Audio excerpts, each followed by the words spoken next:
ప్రార్థన చేసుకుందాం. ప్రభువా దేవా, నీకు వందనములు, స్తోత్రములు, స్తుతులు చెల్లించుకుంటున్నాను. తిరిగి నీ సన్నిధిలోనికి నడిపించిన విధానాన్ని బట్టి నీకు వందనాలు, స్తోత్రాలు దేవా. నీ లేఖనములను ధ్యానించే ధన్యతను మాకు అనుగ్రహిస్తున్నందుకే నీకు స్తుతులు, స్తోత్రములు దేవా. అవి ధ్యానించి వాటి సత్యములను మేము గ్రహించుకొని వాటిని అనుసరించి నడుచుకున్నటకు ఈ యొక్క పరిశుద్ధాత్మ సహాయమును మాకు దయచేయవలసిందని నీకు వందనాలు చెల్లించుకుంటూ ఈ యొక్క ప్రార్థన మా రక్షకుడు ప్రియకుమారుడైన యేసుక్రీస్తు నామమును బట్టి స్తుతించి ప్రార్థించి వేడుకుంటున్నాము తండ్రి, ఆమేన్. ఈరోజు మన అంశము త్రిత్వము, ట్రినిటీ అంటారు ఇంగ్లీష్లో. The doctrine of Trinity. The doctrine of the Trinity is unique to Christianity. క్రైస్తవ గ్రహింపులో లేక క్రిస్టియానిటీలో అసమానమైన ఒక ప్రత్యేకమైన అంశము, ఒక సిద్ధాంతం అని కూడా మనం చెప్పుకొనవచ్చును. త్రిత్వమును గురించి నేర్చుకొనబోచున్నాము. దీనిలో మనం గమనించవలసిన విషయం ఏమిటంటే, ఈ యొక్క అంశంలో not that there are 3 gods in one, అంటే ముగ్గురు దేవుళ్ళు ఒక దేవునిలో ఉన్నారని చెప్పటం కంటే, that one God exists as 3 persons with different functions. దేవుడు ఒక్కడే, ఆయన ముగ్గురు వ్యక్తులుగా ఆయన పనిచేస్తూ ఉంటాడు. 3 persons, not 3 persons in one God, but one God exist 3 persons in different functions. దీన్ని మనము అర్థం చేసుకోవాలి. అంటే త్రిత్వములో ముగ్గురు వ్యక్తులు మనకు కనబడతారు. 3 పర్సన్స్ అంటే ముగ్గురు వ్యక్తులు ఎవరు అంటే, తండ్రి అయిన దేవుడు, కుమారుడైన దేవుడు, పరిశుద్ధాత్ముడైన దేవుడు. వీళ్ళు ముగ్గురు సమానము, అంటే కో ఈక్వల్ అంటారు. సమానము అంత మాత్రమే కాదు, కో ఇటర్నల్ అంటే సమనిత్యమైన జీవితమును కలిగిన వారు. మూడోది కో ఇన్ఫైనైట్ అంటారు.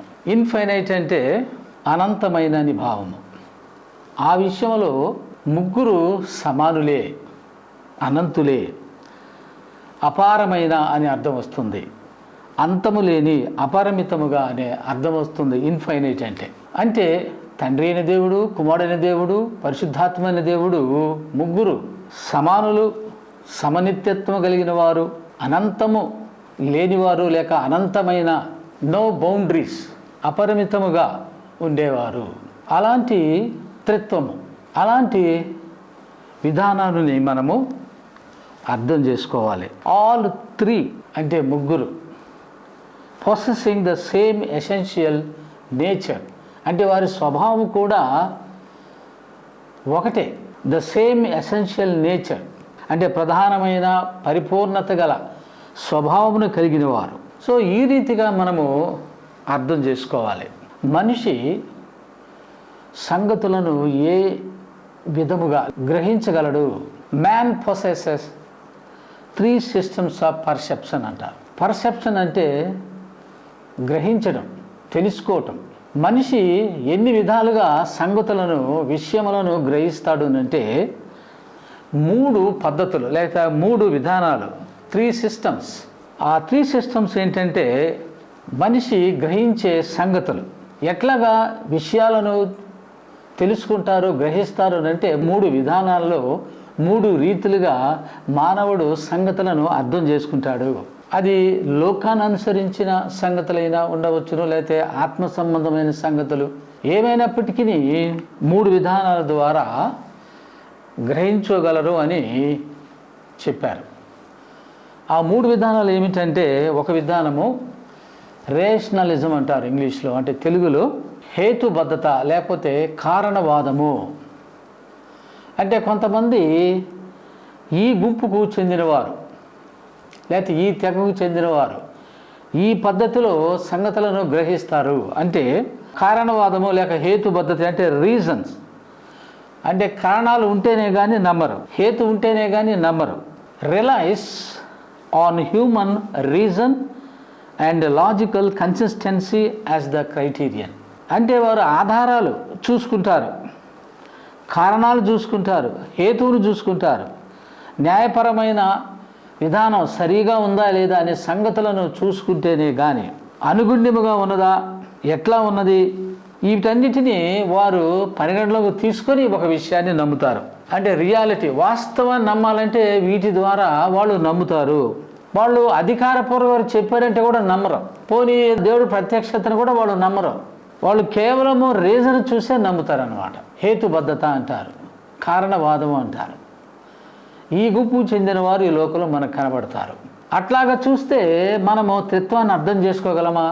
ఒకసారి ఆలోచన చేయండి. అది సాధ్యపడుతుందా? ఫస్ట్దేమో రేషనలిజం అన్నాము, రెండవది ఎంపిరిసిజం అంటారు.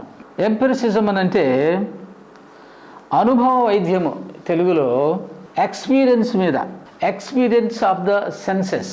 ఇది సైంటిఫిక్ వ్యూ, అంటే శాస్త్రబద్ధంగా ఉంటేనే వాళ్ళు నమ్ముతారు. మొదటి విధానంలో కారణాన్ని బట్టి, హేతువును బట్టి వాళ్ళు నమ్ముతారు, సంగతులను గ్రహిస్తారు. రెండో విధానంలో ప్రజలు దే రియాలిటీ బేస్డ్ ఆన్ దేని మీద? The experience of the senses, అంటే సెన్సెస్ చెప్పేదాన్ని. They establish the reality on these things. Sensory system అంటారు దీన్ని. అట్లాగా వాళ్ళు సంగతులను గ్రహిస్తారు. సైంటిఫిక్ మెథడ్ అన్నమాట ఇది. For reality, what they see, what they smell, what they taste, what they touch. వాళ్ళు చూడాలి, తర్వాత వినాలి, వాసన చూడాలి, రుచి చూడాలి, టచ్ చేయాలి. ఇట్లాగా చేస్తేనే వాళ్ళు నమ్ముతారు అన్నమాట. అది see, hear, smell and taste and touch. అది ఈ రీతిగా అంటే విషయాలను గ్రహిస్తూ ఉంటారు. మూడవది ఏంటంటే ఫెయిత్, అంటే విశ్వాసం. విశ్వాసం ద్వారా నమ్ముతారు. సో ఇది గొప్పదే. రేషనలిజం కంటేనో ఎంపిరిసిజం కంటేనో విశ్వాసం అనేది. విశ్వాసం అనేది అంటే the only non meritorious system of thinking. ఈ ఆలోచనలో, విశ్వాసములో నీవు ఉంటే దేవుని సంగతులను నీవు అర్థం చేసుకుంటావు. ఇప్పుడు ప్రతిదానికి నీవు చూసి, టచ్ చేసి, వాసన చూసి దాన్ని నువ్వు అనుభవపూర్వకముగా తీసుకుంటే నువ్వు నమ్ముతావా? అట్లాగే నమ్మేవాళ్ళు ఉన్నారు. మరి విశ్వాసం అనేది దేవునికి సంబంధించినదిగా లేక ఆత్మ సంబంధమైనదిగా, ఈ సిస్టమ్ ద్వారా మనం ఎక్కువగా విషయాలను గ్రహించగలము. భూలోకున్న మానవులు ఈ 3 పద్ధతుల ద్వారా విషయాలను గ్రహిస్తారు. ఈ 3 గుంపులు వారు. మన విషయాలు తెలుసుకుంటున్నామంటే ఏదో ఒక సిస్టమ్ ద్వారా మన సంగతులను తెలుసుకుంటాము. విశ్వాసం అనేది ద రియాలిటీ ఏంటంటే it based on confidence in the authority and veracity of God. అధికారాన్ని నమ్ముతుంది, దేవుని యొక్క సత్యాన్ని నమ్ముతుంది అన్నమాట. అది విశ్వాసం అని అంటే. మనం దేవుని నమ్ముతున్నాం because we can't see him కదండి. అయినా మనం నమ్ముతున్నాం, అది విశ్వాసం. అది గాలి మనకు కనపడదు, అది ఉన్నది, అది వాస్తవము, రియాలిటీ, కాన్ఫిడెన్స్. విశ్వాసం ద్వారా ఎన్నో సంగతులను మనము గ్రహిస్తాము. కొంతమంది విశ్వాసం కాకుండా వారు ఈ రీతిగా ఆలోచన చేస్తే దేవుని సంగతులను వాళ్ళు అర్థం చేసుకోలేరు. త్రిత్వాన్ని గురించి వాళ్ళు అర్థం చేసుకోలేరు. వాళ్ళు ఎట్లాగా ఆలోచన చేస్తున్నారంటే రేషనలిజంలో ఆలోచన చేస్తున్నారు, అలాగే ఎంపిరిసిజంలో ఆలోచన చేస్తున్నారు. కనుక వారికి సరిగా అర్థం కావటం లేదు, ఈ విషయం బోధపడలేదు వాళ్ళకి. చాలామంది క్రైస్తవ బోధకులకు ఈ విషయము అర్థం కాలేదు. ఎందుకంటే తప్పనిసరిగా వాళ్ళు ఈ సిస్టమ్స్ రేషనలిజం ద్వారా ఆలోచన చేస్తూ ఉండాలి, లేక ఎంపిరిసిజం ఆలోచన చేస్తూ ఉండాలి. ఏదో విశ్వాసం మీద ఏదో కొంతమేరకు, అది పూర్తిగా వారు ఆలోచన చేయట్లేదు. అందువలనే విశ్వాసం అనేది చాలా గొప్పది. దాని ద్వారా మనము దేవుని సంగతులను మనం అర్థం చేసుకోగలం. ఫెయిత్ కాంప్రహెండ్స్ ఇన్ఫైనైట్ స్పిరిచువల్ ట్రూత్స్ అని అంటే అనంతమైన ఆత్మీయమైన సత్యాలను తెలుసుకోగలరు విశ్వాసం ద్వారా. ఇన్ఫినైట్ అంటే beyond reason, you can't understand with finite mind. మనకున్న పరిమితి గల ఈ మనస్తత్వంతో అపరిమితమైన అనంతమైన దేవుని జ్ఞానాన్ని మనం ఎలాగ అర్థం చేసుకోగలమనంటే స్పిరిచువల్గా విశ్వాసం ద్వారా మనము అర్థం చేసుకోగలము. మరి హేతువాదులు ఎందుకయ్యారు అంటే, నాస్తికులు ఎందుకయ్యారు అని అంటే వారిలో విశ్వాసం లేదు, ఈ సిస్టమ్ లేదు. అందుకని వాళ్ళు అర్థం చేసుకోలేకపోతున్నారు. బోధకులు కూడా అర్థం కాలేదు ట్రినిటీ. చాలామంది త్రిత్వము లేదని త్రిత్వాన్ని అంగీకరించేవారు ఎంతోమంది ఉన్నారు. లేఖనాల్లోనికి వెళదాము. కీర్తన గ్రంథము 110:1 ప్రభువు నా ప్రభువుతో. ఇక్కడ ఇద్దరు ప్రభువులు ఉన్నారు, గమనించండి.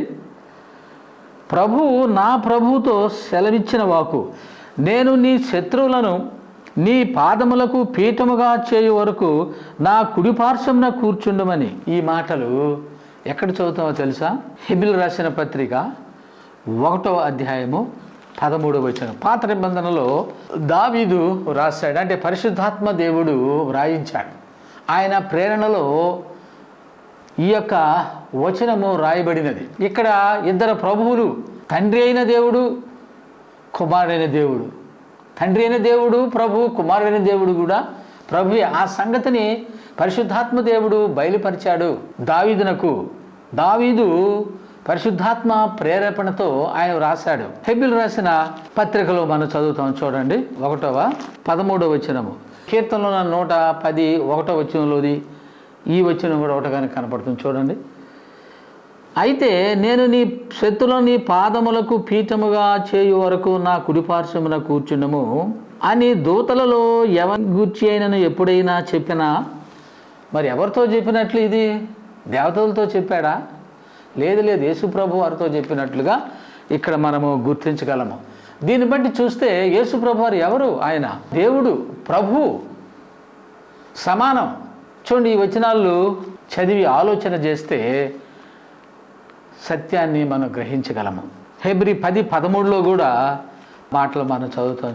ఈయనంటే యేసుప్రభు వారు పాపముల నిమిత్తమై సదాకాలం నుంచి ఒక్క బలిని అర్పించి, అంటే ఒకేసారి ఆయన బలి అయిపోయాడు. అప్పటి నుండి తన శత్రువులు తన పాదములకు పాదపీఠముగా చేయబడు వరకు కనిపెట్టుచు దేవుని కుడిపార్శ్వమున ఆసీనుడాయను. ఎవరైనా దేవుని యొక్క కుడిపార్శ్వమున ఆసీనున్నవాడు యేసు ప్రభువారు. ఆయన తండ్రితో సమానుడు. ఆయన ప్రక్కన కూర్చున్నాడు అంటే ఆయన ఎవరై ఉండాలి? ప్రభు అయి ఉండాలి. చూడండి, యోహాను సువార్త 10:30 చూడండి. అక్కడ ఏమి రాయబడిందో, నేనును తండ్రియును ఏకమై ఉన్నామని వారితో చెప్పాను.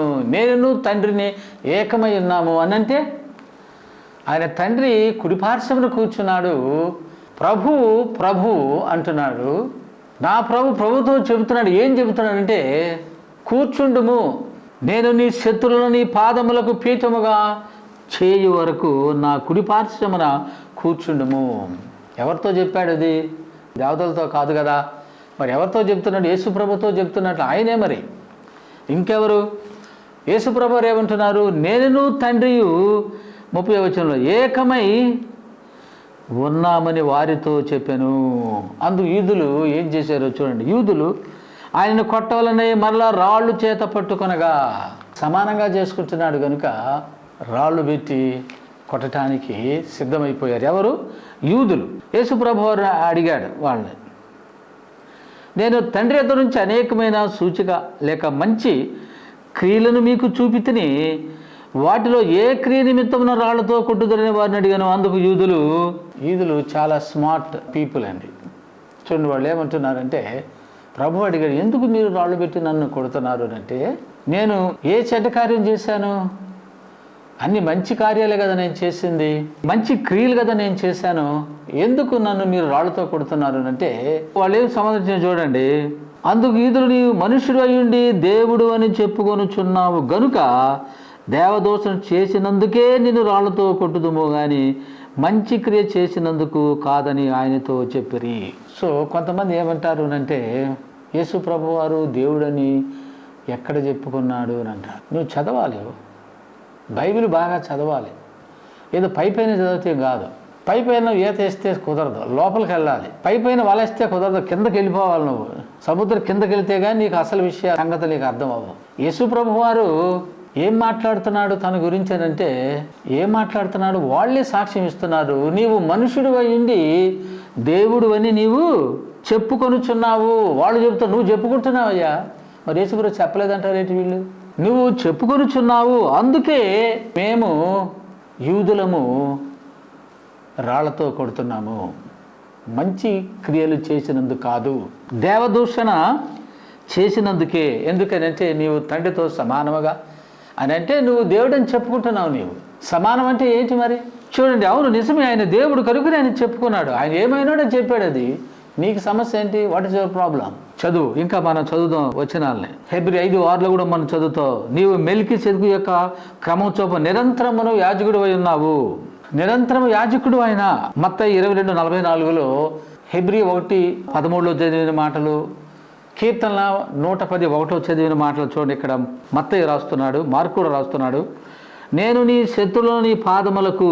అట్లాగే మార్కు 12:36 నేను నీ శత్రువులను నీకు పాదపీఠముగా ఉంచే వరకు నీవు నా కుడిపార్శ్వ వైపున కూర్చుండమని నా ప్రభుతో చెప్పాను. తర్వాత లోకసువార్త 20:42-43 నీవు నా శత్రువులను నీ పాదముకు పీఠముగా ఉంచే వరకు. చూసారా, ఈ వచనాలు మీరు చదవండి. తర్వాత అపోస్తలుల కార్యగ్రంథం 2:34-35 కూడా మనం చదువుతాం. లూకా గారు రాసింది అది. దావీదు పరలోకమునకు ఎక్కిపోలేదు, అయితే అతడు ఇట్లనెను. ఎవరు? దావీదు. నేను నీ శత్రువులను నీ పాదముల క్రింద పాదపీఠముగా ఉంచు వరకు నీవు నా కుడిపార్శ్వమున కూర్చుండమని నా ప్రభుతో చెప్పాను. ఈ మాటలు కీర్తనలో మాటలు, మత్తయి చెప్పిన మాటలు, అలాగే మార్కు చెప్పిన మాటలు, లూకా చెప్పిన మాటలు. అంటే వాళ్ళు ఎవరి గురించి మాట్లాడుతున్నారు? పాత నిబంధనలో ఉన్న విషయాలు, దావీదు చెప్పిన మాటలు, పరిశుద్ధాత్మదేవుడు రాయించిన మాటలు, యేసు ప్రభు గురించి చెప్పబడిన మాటలు. ఆ మాటలే వీళ్ళు రాస్తూ ఉన్నారు పరిశుద్ధాత్మ ప్రేరణలో. తర్వాత ఇంకొక విషయం కూడా ఇక్కడ మనము చదువుతాం. ఏమిటంటే మత్తయి 26:64 ఇది మొదలుకొని మనుష్య కుమారుడు సర్వశక్తుని కుడిపార్శ్వమున ఆయన కూర్చొని ఉండటం మీరు చూస్తారు. మార్కు 14:62 సర్వశక్తుని కుడిపార్శ్వమున ఆకాశ మేఘారుడే వచ్చుటయు చూచెదరని చెప్పాను. లూకా 22:69 ఇది మొదలుకొని మనిషి కుమారుడు మహత్యము గల దేవుని కుడిపార్శ్వమున కూర్చుంటే ఆయన మేఘారుడై వచ్చుటై మీరు చూస్తారు అనగానే వారు దేవదూషణ చేస్తున్నాడు అని అన్నారు. ఈ వచనాలను మీరు బాగా ధ్యానం చేయండి. ప్రభు యొక్క దైవత్వము, ఆయన ఎవరై ఉన్నారు, ఏమై ఉన్నాడు, ఆ విషయాలన్నీ మీరు గ్రహించగలరు. ద ట్రినిటీ అంటే త్రిత్వం, English the God head, triune God, the unity of God. ఏమన్నా హ్యావింగ్ వన్ డివైన్ నేచర్, తండ్రి కుమార పరిశుద్ధాత్మ, God head, triune God, the Trinity, ఒక్క దైవ స్వభావం కలిగిన వారు with specific and describable attributes. Attributes అంటే గుణలక్షణాలు. God the Father, God the Son, God the Holy Spirit. No one member of the Trinity అని అంటే తండ్రి అయిన దేవుడు, కుమారుడైన దేవుడు, పరిశుద్ధాత్మైన దేవుడు in his essential being is subordinated to another member. No one member of the Trinity in his essential being is subordinate to another member. అంటే ఈ ముగ్గురు వ్యక్తుల, తండ్రి అయిన దేవుడు, కుమారుడి దేవుడు, పరిశుద్ధాత్మైన దేవుడు, ఈ ముగ్గురి మధ్యలో సబార్డినేట్స్ అని అంటే ఒకళ్ళు ఎక్కువ, ఒకళ్ళు తక్కువ. ఆయన కింద ఈయన పని చేస్తున్నట్టు, ఈయన కింద ఆయన పని చేస్తున్నట్లుగా కనబడుతుందా? సబార్డినేట్ కనబడుతుందా ఇక్కడ? సబార్డినేట్ అంటే కనబడే విషయాలు ఎక్కడ కనపడుతాయంటే మానవుల దగ్గరికి వచ్చేసరికి హ్యుమానిటీకి, అంటే వాళ్ళ యొక్క ఫంక్షన్స్లో, అంటే వారి యొక్క విధులలో లేక వారి యొక్క పనులలో, అంటే మానవునికి రక్షణ సందేశమును లేక రక్షణ ప్రణాళికను వాళ్ళు దేవుడు ఏర్పాటు చేయటము, రక్షణ ప్రణాళికను కుమారుడైన దేవుడు నిర్వర్తించటము, ఎగ్జిక్యూట్ చేయటము, ఆ కార్యక్రమాన్ని పూర్తి చేయటము, అలాగే పరిశుద్ధాత్మ దేవుడు దానిని ప్రత్యక్షపరచడం, దాన్ని తెలియజేయటము, ఒప్పింపజేయటం, ఈ కార్యక్రమాలలో మనకి సబార్డినేటు లేక దేవా అన్నప్పుడు ఇదిగో కుమారుడు ఎలాగంటున్నాడని మీరు అనుకుంటున్నారు, కానీ మనుషులతో ఈ రక్షణ కార్యక్రమంలో రిలేట్ అయ్యేటప్పుడు మనకు అలా కనపడతారు, కానీ but they have the same divine nature, divine essence, divine attributes. చూడండి, ఇంకా మనం ముందు తెలుసుకుంటాము. Godhead has a purpose related to the eternal will and power of or plan of God. ఈ తత్వం యొక్క ఉద్దేశం ఏంటంటే దేవుని యొక్క ప్రణాళికను నిర్వర్తించడం, ఆ రక్షణ ప్రణాళికను చేపట్టడం, దాని కొరకు ఈ తత్వము పనిచేస్తూ ఉన్నది. లేఖనాలు కూడా మనం పరిశీలన చేస్తే ద స్క్రిప్చర్స్ ఎస్క్రైబ్స్ అంటే స్క్రిప్చర్స్ ఏమి బోధిస్తున్నాయి అంటే to teach or to each person distinct roles. వాళ్ళ యొక్క పాత్రలు డిస్టింక్ట్గా, అంటే తండ్రి పాత్ర, కుమారుని పాత్ర, పరిశుద్ధాత్మ దేవుని పాత్రలు ఈ కార్యక్రమాలని మానవ యొక్క రక్షణ ప్రణాళిక కొరకేననే సంగతిని మనము అర్థం చేసుకోవాలి. అది ముఖ్యముగా మనం అర్థం చేసుకోవాలి. అంటే ఫాదర్, తండ్రి is the planner, the source of all things, అన్నీ అక్కడి నుంచే. అలాగే కుమారుడు, through him whom the father's plan enacted, అంటే కుమారుని ద్వారా ఈ ప్రణాళికను ఆయన పూర్తి చేశాడు అనే సంగతి. అలాగే పరిశుద్ధాత్మ దేవుడు is the revealer and empowers the plan of and his plan in our lifes. అంటే మన జీవితాల్లో ఆ రక్షణ ప్రణాళికను ఆయన రివీల్ చేస్తున్నాడు పరిశుద్ధాత్మ దేవుడు. అదనమాట రక్షణను ప్రణాళిక వేసిన వాడు తండ్రి, ఆ రక్షణను సంపూర్తి చేసిన వాడు, సిలువలో మరణించిన వాడు, రక్షణ కార్యాన్ని ఇట్ ఈస్ ఫినిష్డ్ అని చెప్పినప్పుడు దాన్ని పూర్తి చేశాడు అని అంటే రక్షణ కార్యక్రమాన్ని పూర్తి చేశాడు. అలాగే పరిశుద్ధాత్మ దేవుడు ఆ రక్షణ కార్యక్రమాన్ని, ఆ రక్షణను రివీల్ చేశాడు. He reveal to this world అంటే పీపుల్. గనుక ఈ విషయాన్ని మనము అర్థం చేసుకుందాం.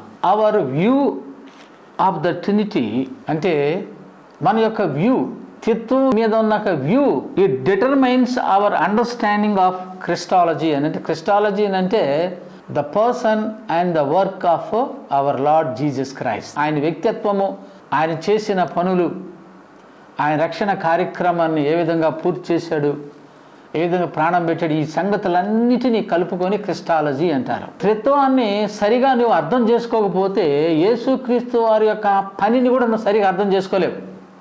కష్టం. ఏదో పైకే అసలు వాస్తవంగా ఆయన విషయాలు నీకు పూర్తిగా అర్థం కావు. ఎందుకనంటే త్రిత్వం మీద నీ యొక్క వ్యూ ఏ విధంగా ఉన్నది, నీ గ్రహింపు ఏమిటి, అండర్స్టాండింగ్ ఏమిటి, నీవు సరైన అండర్స్టాండింగ్తో అనగా నువ్వు సరిగా ఈ యొక్క త్రిత్వము నీవు అర్థం చేసుకోగలిగితే, త్రిత్వాన్ని నువ్వు నమ్మితే క్రీస్తు యొక్క ఆ రక్షణ కార్యక్రమము, ఆ క్రిస్టాలజీ అన్నాను చూడండి.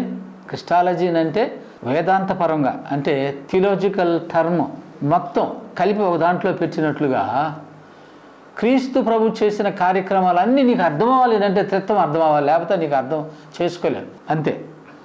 అలాగే our view of the Holy Spirit అంటే పరిశుద్ధాత్మను గురించిన అవగాహన నీకు సరిగా ఉంటే, పరిశుద్ధాత్ముడు చేసే పనేంటో నీకు అర్థమైతే, నీ క్రైస్తవ జీవితము ఏ విధముగా నడిపించబడుతుందో అనే సంగతిని కూడా నీవు బాగా గ్రహిస్తావు. క్రిస్టియన్ లైఫ్కి అది చాలా ప్రాముఖ్యమైనది. ఎందుకంటే పరిశుద్ధాత్మ దేవుడే నడిపించేవాడు. నీ భక్తి జీవితంలో, నీ ఆత్మీయ జీవితం నడిపించేవాడు పరిశుద్ధాత్మ దేవుడు. మరి పరిశుద్ధాత్మ గురించిన అవగాహన నీకు ఎలాగున్నది చూడండి. ఎలా నమ్ముతున్నారు పరిశుద్ధాత్మను రకరకాలుగా. నీ వ్యూ ఎలాగుంది పరిశుద్ధాత్మ దేవుని మీద. పరిశుద్ధాత్మ దేవుడు అంటే ఏదో నీవు గంతులేయటము, ఏదో నీవు అరిసేసేయటము, ఏదో భాషలు మాట్లాడటము, లేక కిందపడి దొరలటము, ఇలాంటి గ్రహింపులో నీవు ఉంటే నీ క్రైస్తవ భక్తి జీవితంలో నీవు అడుగు పెట్టలేవు. ఇదే పద్ధతిలో నీవు ముందుకు వెళ్తావే తప్ప అసలు క్రిస్టియానిటీ అంటే ఏమిటో, క్రైస్తవ జీవితం అంటే ఏమిటో, ఆ స్పిరిచువాలిటీ ఆత్మీయ జీవితం అంటే ఏమిటో, భక్తి జీవితం అంటే ఏమిటో నీకు అర్థం కాదు.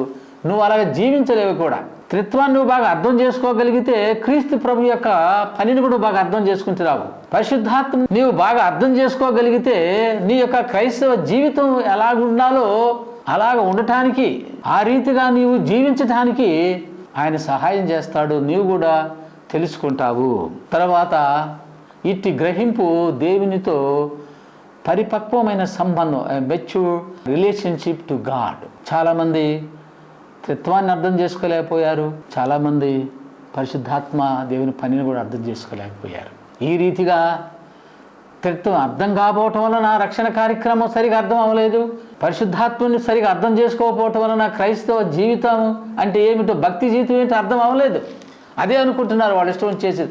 అలాగే నేర్పి పెట్టి వెళ్ళిపోయారు. పరిశుద్ధమైన జీవితము జీవించాలని అర్లీ చర్చ్ అంటే ప్రారంభ సంఘంలో, ఆది సంఘం మనం అంటాం. ఆది సంఘంలో కొన్ని గుంపులు ఉండేవి, గ్రూప్స్ అన్నమాట. అంటే హెరసీస్ అంటారు. హెరసీస్ అని అంటే భిన్నమైన బోధలు. భిన్నమైన బోధలు అంటే తప్పుడు బోధలు, అబద్ధ బోధలు. అబద్ధ బోధలు ఏంటంటే క్రీస్తు దేవుడు కాదు అని చెప్పే బోధలు అనమాట. అవి అసలు పరిశుద్ధాత్ముడు లేడు అని చెప్పే బోధలు అనమాట. ఆయన వ్యక్తి కాదు అని చెప్పే బోధలు అనమాట. వీటిని హెరసీస్ అంటారు.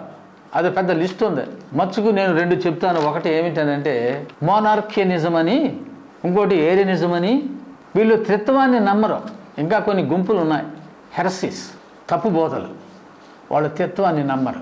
అందువల్లనే ఆది సంఘంలో ఉన్న భక్తులు ఎర్లీ ఫాదర్స్, అంటే రోమన్ క్యాథలిక్ ఫాదర్స్ కాదండి, Roman Catholicism came in 4th century. 1st centuryలో నిజమైన భక్తులు ఉన్నారు, అపోస్తులు. ఆ తర్వాత వారిని వెంబడించిన వారు, విశ్వాస ప్రమాణాన్ని బట్టి ఏర్పాటు చేయబడిన వారు, వారు ఫాదర్స్ అంటారు వారిని. వారు ఎన్నో రీతులుగా వీళ్ళందరూ ఎదుర్కొన్నారు, ఈ తప్పు బోధకులందరూ ఎదుర్కొని. ఎందుకంటే క్రీస్తు దేవుడు కాదని చెబుతున్నారు. ఈ సమస్య ఇప్పుడు వచ్చింది కాదు, ఇది ఆది సంఘంలోనే ప్రారంభంలోనే వచ్చిన సమస్య ఇది. యేసుక్రీస్తు వారు దేవుడు కాదు, just is like a man like us, a mere man అని ఇలాంటి గుంపులు వారు బోధలు చేస్తూ ఉండేవారు. సో మనం అర్థం చేసుకోవాలి ఎట్లాగా ఈ త్రిత్వం అనేది ఎలాగ వచ్చింది అంటే, ఎన్నో కాంట్రవర్సీస్ ఉన్నాయి ఆది సంఘములో. అంటే ఆ సంఘ వాతావరణంలో, అంటే చుట్టుప్రక్కల లేక ఆ సంఘ కాలంలో అని అర్థం. ఎన్నో ఇలాంటి కాంట్రవర్సీస్ వచ్చినాయి. అంటే కాంట్రవర్సీస్, విభిన్నమైన ఆలోచనలు, బోధలు. ఎవరి గురించి? త్రిత్వాన్ని గురించి, దేవుని గురించి. యేసుప్రభు దేవుడు కాదని గ్రీక్ ఫిలాసఫర్స్ ఉన్నారు. తర్వాత ఇంకా చుట్టుప్రక్కల ఏరియన్స్ అని రకరకాల వాళ్ళు ఉన్నారు. వీళ్ళందరూ యేసుప్రభు వారి మీద ధ్వజం ఎత్తిన వారు. వీళ్ళందరూ యేసుప్రభు దేవుడు కాదని, యేసుప్రభు వారి యొక్క దైవత్వం లేదన్నట్లుగా వారు ఒక మంచి మనిషిగా ముద్రించారే తప్ప అసలు ఆయన ఎవరో సంగతిని వాళ్ళు తెలియజేయాలి. అందుకనే ఎర్లీ ఫాదర్స్, వాళ్ళు అపోస్తులు, వాళ్ళందరూ కూడా తీర్మానం చేసింది ఏమిటనంటే యేసుప్రభు వారి దైవత్వం. అందువల్లనే ఆ యొక్క కౌన్సిల్స్ జరిగినాయి. ఒకటేంటంటే కౌన్సిల్ ఆఫ్ నైసియా అని AD 325లో ఒకటి జరిగింది. ఆ తర్వాత ద కౌన్సిల్ ఆఫ్ కాన్స్టాంటినోపుల్ అని AD 381లో జరిగింది. ఈ కౌన్సిల్స్లో వాళ్ళు తీర్మానం చేసింది ఏమిటంటే భక్తులు, ఆయన వెంబడించిన వారు, వీరందరూ అపోస్తుల దగ్గర నుంచి నేర్చుకున్నవారు. అపోస్తులు ఏం చెప్పారు, అపోస్తుల బోధ ఏం బోధించింది, అపోస్తుల బోధ అంటే ఏంటి, ఇవన్నీ గ్రహించుకున్న వీళ్ళందరూ తీర్మానం చేసింది ఏంటంటే the oneness and the unity of God in 3 persons. Oneness ఏకత్వం ఉన్నది, యూనిటీ ఐక్యత ఉన్నది, 3 వ్యక్తుల్లో ఉన్నదని ఒక విషయాన్ని తీర్మానం చేశారు. రెండవది ద డైటీ ఆఫ్ క్రైస్ట్, అంటే యేసు ప్రభు వారు దేవుడు అని చెప్పాడు అనమాట. వాళ్ళందరూ ఆ కౌన్సిల్స్లో తీర్మానం చేశారు. మూడవదిగా అలాగే పర్సనాలిటీ ఉన్నది, పరిశుద్ధాత్మ దేవుడు వ్యక్తి, పర్సనాలిటీ.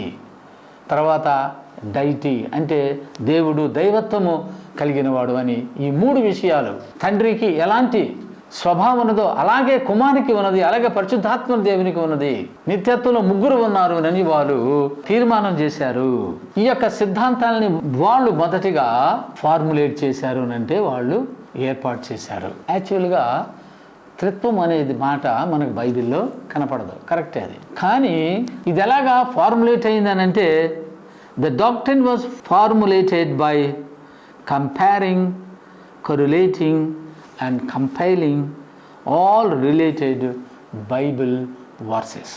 అంటే దేవుని వాక్యాలు ఆది కాండము నుండి ప్రకటన గ్రంథం వరకు 66 పుస్తకాలలో మనం చూస్తే ప్లూరాలిటీ, బహువచనములు, అంటే త్రిత్వం అనే ఈ యొక్క పదం మనకు కనపడకపోయినా ఆ దేవుని యొక్క కార్యక్రమం, ఆ రక్షణ ప్రణాళిక, ఈ సృష్టి, ఇదంతా రక్షణ కార్యక్రమాలు కొనసాగిస్తున్నాడు అనే సంగతిని అంతటిని మనము పరిగణలోకి తీసుకున్నట్లయితే ఆది కాండము మొదలుకొని ప్రకటన గ్రంథం వరకు అన్ని పుస్తకాలలో ఇదే సబ్జెక్టు రన్ అవుతూ ఉంటుంది. సరిగా నీవు పరీక్ష చేస్తే త్రిత్వము అంతా throughout the scriptures, throughout the books, throughout the period ఆయన పనిని మనం చూస్తాము. ఎందుకంటే ఆ వర్సెస్ అన్నిటిని వాళ్ళు రిలేట్ చేశారు. అంటే దే ఆర్ కంపేరింగ్.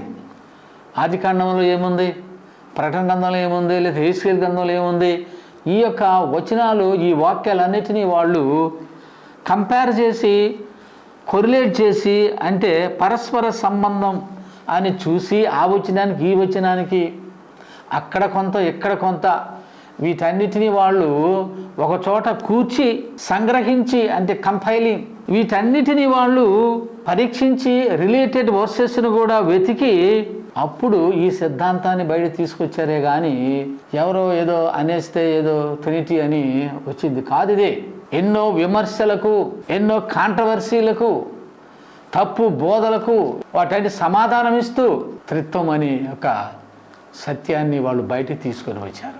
అది నువ్వు అర్థం చేసుకోవాలి. 20th centuryలో కూడా వచ్చారండి కొంతమంది త్రిత్వానికి వ్యతిరేకంగా బోధించేవారు. వారి మాటలు విని దాంట్లోకి జంప్ అయిపోయారు చాలామంది. మొట్టమొదటి విశ్వాసంలో ఉన్నవారే, అపోస్తుల బోధలో ఉన్నవారే వెళ్ళిపోయారు. Trinity is formulated by combining all passages related to God the Father, God the Son and God the Holy Spirit. త్రిత్వం అనేది ఎలాగా ఫార్ములేట్ చేశారు అని ఆలోచన చేస్తే ఎట్లాగా వచ్చిందని అంటే, తండ్రి గురించి చెప్పబడిన మాటలు, కుమారుని గురించి చెప్పబడిన మాటలు, పరిశుద్ధాత్మ దేవుని గురించి చెప్పబడిన మాటలు, అంటే ఆ related passages in the Bible from జెన్సిస్ to revolution, ఆ రిలేటెడ్ ప్యాసేజ్ అన్నిటినీ ఒక దగ్గరికి చేర్చడం వలన, కంబైనింగ్, బ్రింగింగ్ టుగెదర్, ఆ వచనాలన్నిటిని తీసుకుని వచ్చి ఆలోచన చేసినప్పుడు త్రిత్వము, ట్రినిటీ ఇస్ రియల్ అనే సంగతిని వారు కంక్లూడ్ చేశారు. నిజంగానే ఆ వచనాలన్నిటి కూడా మనం కూడా చదివితే ఆ వచనాలన్నింటిలో ముఖ్యంగా దేవుని యొక్క గుణలక్షణాలు, క్యారెక్టర్స్, యాట్రిబ్యూట్స్ అని చదివితే అవే యాట్రిబ్యూట్స్, అవే క్యారెక్టర్స్, అదే ఎసెన్స్ కుమారుడైన దేవునిలో చూస్తాము, పరిశుద్ధాత్మ దేవునిలో మనం చూస్తాం. గనుక విశ్వాసి, a believer accepts the truth derived from many passages. అంటే చాలా ప్యాసేజెస్, చాలా వచనాలు, వాక్యాలు, అధ్యాయాల్లో 66 పుస్తకాల్లో రాబడిన ఆ సంగతులన్నిటినీ, ఆ సత్యాలన్నిటినీ విశ్వాసి కంపల్సరీగా నమ్ముతాడు.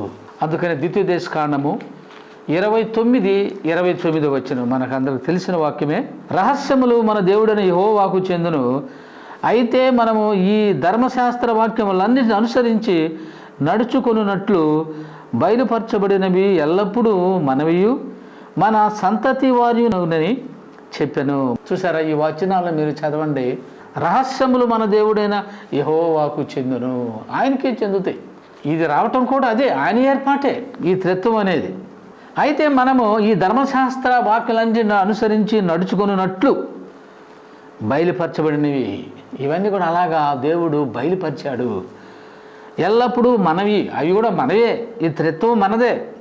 పరిశుద్ధాత్మ దేవుడు ఆయన త్రిత్వంలో third personality, the third person, Trinity third person అని మనము తెలుసుకోవాలి. మన సంతతి వారివి నగునని, మన సంతతి వారి నగునంటే అప్పుడు మోషే చెప్పాడు. ఆ తర్వాత మరి అక్కడి నుంచి ఇశ్రాయేలీలు, అక్కడి నుంచి అబ్రహాములో నుండి మనందరము, అనగా విశ్వాసాలకు తండ్రి అయిన అబ్రహాము అనగా క్రీస్తు ద్వారా ఈ రక్షణ ద్వారా వచ్చిన ఇవన్నీ కూడా మనవి అనే సంగతిని మనము జ్ఞాపకం చేసుకోవాలి. All that God has made known about himself, ఆయన ఏమై ఉన్నాడో వాటన్నిటినీ తెలియజేసిన వాడు ఆయనే. మనం చెప్పటం కాదు, మనం అనుకున్నది కాదు, మనము ఆయన గురించి ఊహించి చెప్పినది కాదు. ఇది ఆయనే ఏమై ఉన్నాడో దానిని ఆయన మనకు బయలుపరిచాడు. అది అంతేగాని నీవు అనుకున్నంత మాత్రాన నువ్వు యాట్రిబ్యూట్ చేయటం వలన, లేకపోతే ఎస్క్రైబ్ చేయటం వలన, అంటే ఆయనకి ఆరోపించడం వలన ఆయన లక్షణాలు కాదు. ఆయన ఏమై ఉన్నాడో వాటన్నిటినీ మనకు ఆయన బయలుపరిచాడు. కెన్ బి అండర్స్టూడ్, అర్థం చేసుకోవటం కూడా ఆయన ఏర్పాటులోనే ఉన్నది. Even the fact that he is singular in one sense, ఒక విధంగా చూస్తే ఒకే దేవుడుగా కనపడతాడు, but one sense, a singular and plural in other sense. అంటే ఆ రీతిగా మనం కూడా చూడగలము. You may wonder how one God can exist in 3 persons. ఒకవేళ నీకు అర్థం కాకపోవచ్చు, ఎట్లాగా దేవుడు ఎక్కడ అంటున్నావు, 3 వ్యక్తులుగా ఏ విధంగా ఆయన అంటే ప్లూరాలిటీ, ఆయన ఏ విధంగా మనము అర్థం చేసుకోగలము అని అనుకుంటాం. Yet from scripture you can know that he is exists. లేఖనాలు చదివినప్పుడు నువ్వు అర్థం చేసుకుంటావు. అది నీకు అర్థం చేసుకోవడం నీకు అసాధ్యమే. ఆ స్పిరిచువల్ మ్యాటర్స్ నీకు అర్థం కాకపోవచ్చు, కానీ స్క్రిప్చర్స్ నువ్వు చదువుతున్నప్పుడు పరిశుద్ధాత్మ దేవుడు ఆ స్క్రిప్చర్స్ నీలో ఇల్యూమినేట్ అంటే వెలిగింపజేస్తాడు, ప్రసరింపజేస్తాడు, నీకు అర్థమయ్యేలాగా చేస్తాడు. ఈ will teach you, then you will understand. అంతేగాని నీ సొంతగా ఊహగా ఎవరో చెప్పిన రాంగ్ టీచింగ్ని నువ్వు తీసుకొని ఇలాగ చెప్పటం అనేది కరెక్ట్ కాదు. నువ్వు బాగా చదవాలి. ఫర్ ఫైనైట్ మైండ్ అంటే ఫైనైట్ మైండ్ అంటే మందే. We are limited to time and space. That's why we are finite mind. మన మైండ్ అలాంటిది. Finite mind cannot comprehend the infinite. Cannot comprehend అంటే గ్రహించుకోలేను. ఇన్ఫైనైట్ అంటే అనంతమైన అమితమైన సంగతులు, ఈ యొక్క మానవునికి గోచరము కాని సంగతులు అనగా finite mind cannot understand infinite things. అనంతమైన సంగతులను అర్థం చేసుకునే శక్తి ఫైనైట్ మైండ్కి లేదు. కానీ through the ministry of the Holy Spirit అంటే పరిశుద్ధాత్మ దేవుని యొక్క పరిచర్య ద్వారా అంటే ఆయనే మనకు రివీల్ చేస్తున్నాడు. పరిశుద్ధాత్మ దేవుడే మరలా విశ్వాసం non meritorious system of thinking, నమ్మటం అన్నమాట. విశ్వాసంతో నమ్మటము అది మనకు సహాయపడుతుంది. అనేకమైన సంగతులను మనము తెలుసుకొనగలము. 1 కొరింథీయులు రాసిన పత్రిక 2వ అధ్యాయము 10వ వచనము, మనకైతే దేవుడు వాటిని తన ఆత్మ వలన బయలుపరిచి ఉన్నాడు. ఆయన నమ్ముకున్న బిడ్డలు విశ్వాసులకైతే దేవుడు ఏ విధంగా బయలుపరుస్తున్నాడంటే ఆత్మ వలన బయలుపరుస్తున్నాడు. 11వ వచనములో ఆ ఆత్మ అన్నిటినీ దేవుని మర్మములను కూడా పరిశోధించుచున్నాడు. దేవుని మర్మములను, మర్మములు అంటే మనం చదువుకున్నాం ద్వితీయోపదేశ కాండము 29:29లో మన తరం వారికి మన పిల్లలకు ఇవన్నీ వచ్చేలాగున దేవుడు కొన్నిటిని ఆయన అంటే ఆయన మర్మాలు ఉన్నవి వాటిని బయలుపరుస్తూ ఉన్నాడు. 11వ వచనం, ఒక మనుషుని సంగతులు అతనిలో ఉన్న మనుష్యాత్మకే గాని మనుషులలో మరి ఎవరికిని తెలియను. అలాగే దేవుని సంగతులు దేవుని ఆత్మకే గాని మరి ఎవరికిని తెలియవు. ఎవరికి తెలుస్తాయి? ఒక మనుషుని సంగతులు అతనిలో ఉన్న మనుష్యాత్మకే, తనకే. అలాగే దేవుని సంగతులు దేవుని ఆత్మకే గాని మరి ఎవరికి తెలియను. మరి ఈ సంగతులు ఎవరికి తెలుస్తాయి అంట? దేవుని ఆత్మ కలిగిన వారు, రక్షించబడిన వారికి ఈ విషయాలు తెలుస్తాయి, లేదా మీకు తెలియవు. పరీక్ష చేసుకో, అసలు రక్షణ పొందేవు లేదో చూడు ఒకసారి. Test your life. నువ్వు రక్షణ పొందే త్రిత్వాన్ని ఎందుకు అంగీకరించవు? నువ్వు రక్షణ పొందలా. ఇక చూడు, ఈ వాక్య ప్రకారం చూస్తే దేవుని సంగతులు దేవుని ఆత్మే కానీ మరి ఎవరికి తెలియవు.